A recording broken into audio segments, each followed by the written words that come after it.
কিন্তু কিভাবে 2024-এর লোকসভা নির্বাচনে কর্ণাটকের কংগ্রেসের এই জয়ে বিজেপি অ্যাডভান্টেজ পেতে চলেছে সারা ভারতবর্ষ তথা বঙ্গে, চলুন সেই সম্পর্কে আলোকপাত করব। কংগ্রেসের জয় বিজেপিকে সুবিধা করে দিল। এর উত্তরে বলতে হয় যে বিজেপিকে হারাতে গেলে দেশব্যাপী মহাজোটের প্রয়োজন, আর সেইখানেই বড় বাধা কংগ্রেস। প্রসঙ্গত এর পরপর তিনটি বিধানসভার নির্বাচন, রাজস্থান, মধ্যপ্রদেশ, ছত্তিশগড়, সরাসরি সম্মুখ সমরে কংগ্রেস এবং বিজেপি।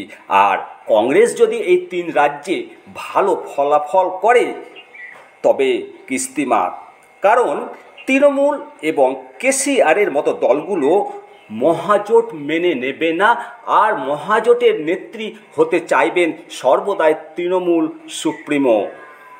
কর্ণাটক জয় দিদির জোটের নেত্রী হওয়ার পথে সৃষ্টি হলো বাধা।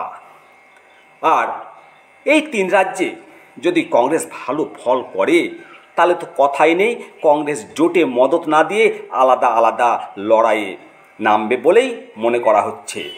আর বঙ্গে বাম কংগ্রেস জোট আরও মজবুত হলো। প্রসঙ্গত সাগরদিঘির জয় তাদের একমাত্র কারণ এই উচ্ছ্বাসের। বিজেপি যদি পশ্চিমবঙ্গে স্ক্যাম মামলাগুলো দ্রুত সমাধান করে তাহলে বঙ্গে তৃণমূলের বিদায় শুধুমাত্র সময়ের অপেক্ষা।